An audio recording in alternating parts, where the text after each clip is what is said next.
What's up YouTube? Yo, check this gadget. Now since it's the last day of 2015, I wanted to make a video to tell you my top 5 gadget purchases for the year. So let's jump right into it. Number 5, the Sony RX100 Mark III. The main reason this is one of my top purchases is because I got it for like 50% off. I purchased it from Best Buy as an open box item and I got it for $407.99. The camera was basically brand new. The big catch was the employee who stole the camera took the serial number sticker off the bottom of the camera, which is why the price was low. Considering a brand new model at that time cost like $800 plus, it was a deal I just couldn't pass up, especially considering my Canon G15 was broke at the time and I needed a new high-level point and shoot. I love the flip screen and the fact that the Sony RX100 Mark III has a viewfinder, even though I hardly use it. The only thing I dislike about it is the autofocusing at times, especially when I'm shooting video. It can be quite annoying when it doesn't focus what I want when I'm trying to shoot video. But for the price I got it at, it's a great camera. I don't know if I could ever pay full retail for it though. So the next time I upgrade to a new model, I'll probably wait for another open box item. They do now have the RX Mark IV, RX100 Mark IV out. And I think that retails for like $900 to $1,000, something like that. So I'll wait for the new model to come out, then I'll probably get that one or wait for another open box model. Coming in at number 4 is the LG V10. I just purchased this phone a couple of days ago, and I haven't had the opportunity to fully put it to the test, but I'm pretty sure I'm going to like it. I miss having a large screen on Android and need to get back to one. I was without one for about 4.5 months. The last phone I had was the Galaxy Note 4, and then I went to the iPhone 6 Plus. Now, in between this time, I didn't go without Android at all. I had the Galaxy S6 Edge in between time, but I wanted to go back to a larger screen phone. So initially, I did want to go get the Galaxy Note 5. Then it came down between the choice between the Nexus 6P and the LG V10. The reason I chose the LG V10 was because of the second screen and the camera. I didn't like how the Nexus 6P performed with video, and I wasn't too excited about having stock Android because I have a Nexus 7, so I have the experience of stock Android. I watched a lot of reviews on the LG V10, and I know some people look at the second screen as a gimmick, but it's something new, something I'm interested in. I'm really excited to see how the camera performs. From what I'm hearing, it should perform as good as a point and shoot, so that's definitely a win. I hear lots of people complain about the LG software, but it's something different for me since I've never had a phone with LG software, so I always like something new. My only concern is the battery life, which I keep hearing about. I was thinking how bad could a 3,000 milliamp battery be, but I did have it one day where the battery drained completely out before I was expecting it. Mind you, it was just sitting in standby, no cell phone services even on it yet. However, it looks like that was an isolated issue from Microsoft Exchange, because I deleted one of the accounts and the battery's been behaving like it should ever since. But other than that, I'm looking really forward to using this phone. Plus, I think I got it for a deal at $400 for the rose gold model, and the IMEI was clear. I bought off Craigslist, and luckily it's good, so I'm pretty happy about that. Coming in at number 3 is the Samsung Galaxy Tab S 8.4 inch. I've always been a fan of Samsung tablets. I've had the original Galaxy Tab 10.1, the Galaxy Tab 2, the Verizon 7-inch Galaxy Tab, the Galaxy Note 8.0, and the Galaxy Tab Pro 8.4. I was really sad when I had to sell my Galaxy Tab 8.4 because I really loved the form factor and how light it was. So when I saw the Galaxy Tab S finally come down in price, I was like, I had to get it because it was the same thing as my Galaxy Tab Pro, just with the even better screen and more power under the hood. Now, I was initially going to buy it from Best Buy for $300 plus, but a return had hit my credit card yet, so I didn't have the funds available. I'm glad that happened because I was able to find one on Craigslist and get the price down to $130. You can check out that video in my Storytime playlist. Now, it didn't come with box or the original charger, but it was in perfect condition and came with the official Samsung portfolio case, which I appreciated more because I use that case all the time as a stand, and it's a good looking case. I'm also glad I bought this because Samsung now has changed the form factor to their 8-inch tablet to be more like the iPad mini, And I like the 8.4-inch model because of that narrow width it had. It was easier to type on and perfect for watching videos, which is what I use this tablet for. Coming in number 2 on the list is the new MacBook 12-inch. Now, I know a lot of people that reviewed this computer gave it a lot of slack for only having one port, the power of the computer, the keyboard, and of course the price, but I always felt that those reviewers were not giving it the proper praise. I love this laptop because of the form factor is amazing and the screen is beautiful. Previously, before this, my last Mac laptop was the MacBook Air 11-inch late 2011 model, and I absolutely loved it. I got that because of the form factor and how light it was compared to other laptops.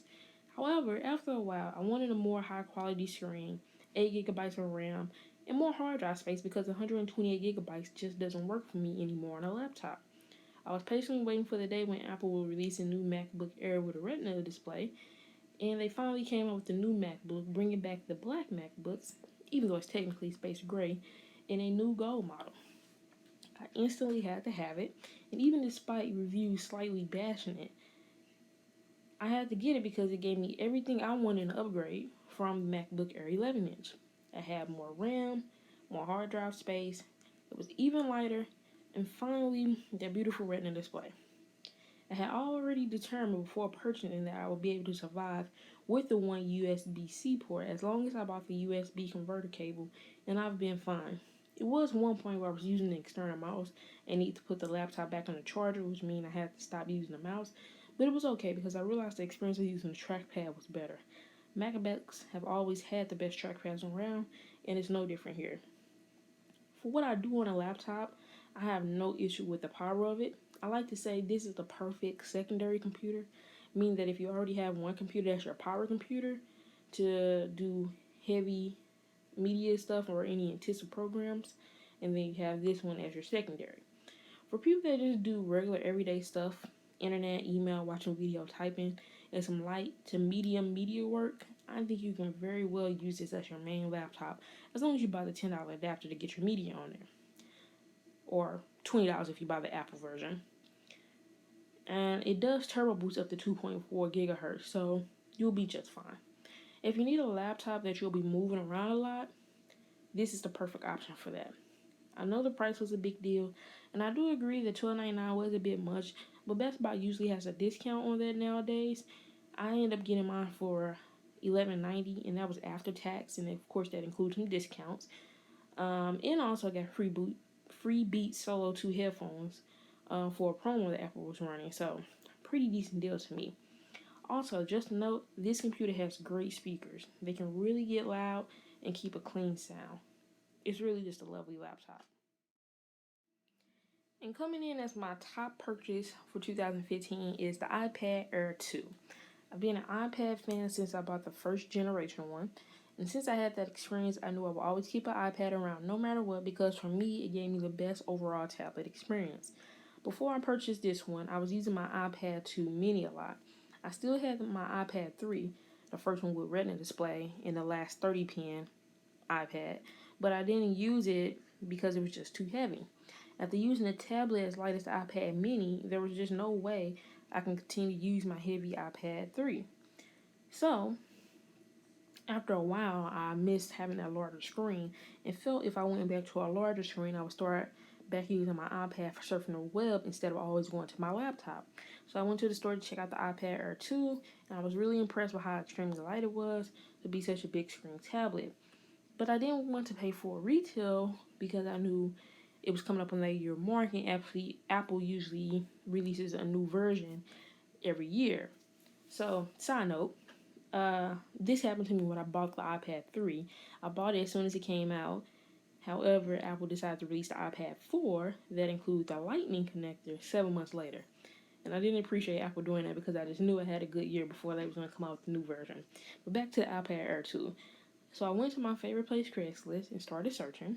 I found one, and then I'm getting the price down to $240 because it has some scratches on it for a 16 gigabyte gold model. I loved it and instantly started surfing the web a lot more than I did with any other tablet before, to the point where I would go days without touching my laptop. Now this was before I got the new MacBook, of course. Then I realized a 16 gigabyte was just not going to cut it because I like reviewing pictures from trips on there, and I like the editing video on my iPad for quick basic videos. So I went back searching for a 64 gig or 128 gigabyte model. I ended up with a 64 gigabyte model that was in perfect condition and actually came with a box, a charger, plus a smart cover for $360. I would say I got a pretty decent deal. I did have to go from gold to silver, but you really don't notice the difference when you're looking at it from the front. I was really glad to see that Apple did not release a new model this year at the 1 year mark. So for the next iPad Air, or assuming it's going to be called the iPad Air 3, I would like to see two things. I would like to see more memory so my web pages don't have to reload every time I open them. Now, part of this could be my fault since I have maxed out the amount of tabs that can be open. And number two is the ability to work with the Apple Pencil. Because of how light the iPad Air already is and the form factor of it, I feel it would be the first tablet that I can seriously take as being my digital notebook. So those are my top 5 gadget purchases for the year. Now, I do have 2 honorable mentions that did not make the list. The first honorable mention is the Microsoft Surface 3. I've had all 3 versions of the Surface, and I never really used my Surface tablets a lot.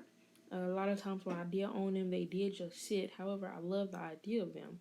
I think the Surface tablets are a great piece of hardware, and they do have their place in my rotation now. I usually take it with me when I'm going out of town because I never want to bring my MacBook because of how much money I spent on it. So instead, I just take my Surface. I mean, I have took my MacBook out of town once, but I barely used it, so that's why I just take my Surface, because I can do all the same things as my MacBook, just with a little less power and a different operating system. Plus, it already has a built-in USB port, which helps because one of the things I like to do is back up my media, which means I would need the USB port. Now, I do wish I would have got the 4 gigabyte model, and I know that was the one I really needed. However, I got the Surface 3 for $360. It was in excellent condition with a box. So I prefer the price over getting the 4 gigabyte model because I couldn't find anyone on Craigslist that had the 4 gigabyte model. So I would have had to pay retail to get that model. Now, my Surface 3 is getting more use these days than the previous 2 models.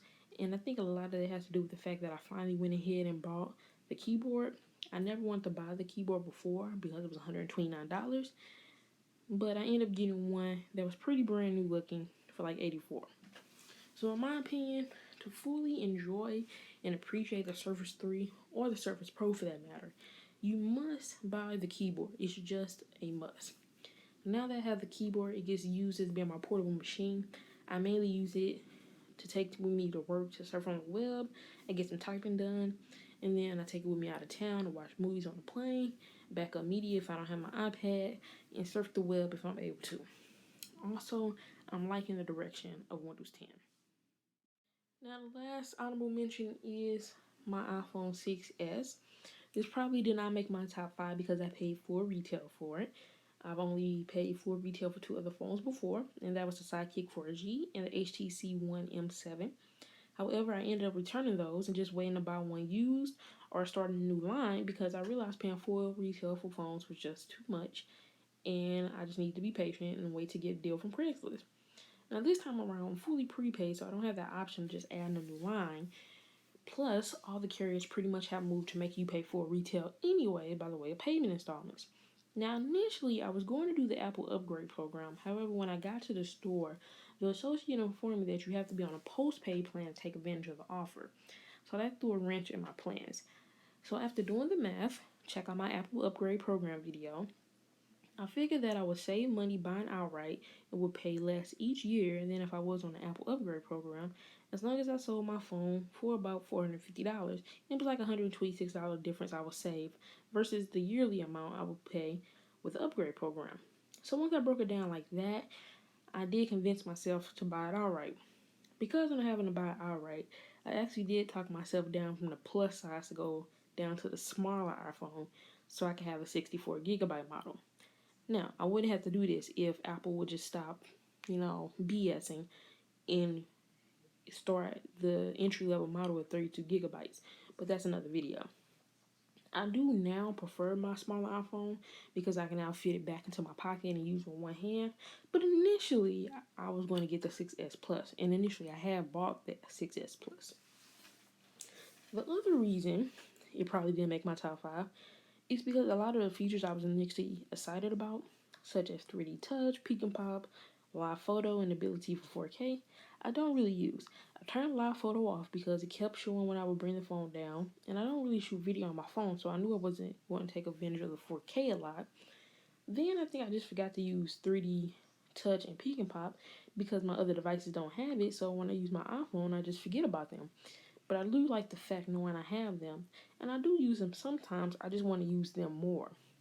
I really do like the second gen Touch ID, as it is too fast sometimes, but that's a good thing. And I do enjoy the speed of the phone.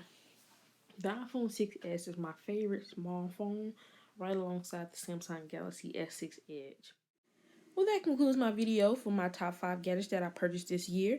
Let me know in the comments what was your favorite gadget that you purchased for 2015, and have a happy new year.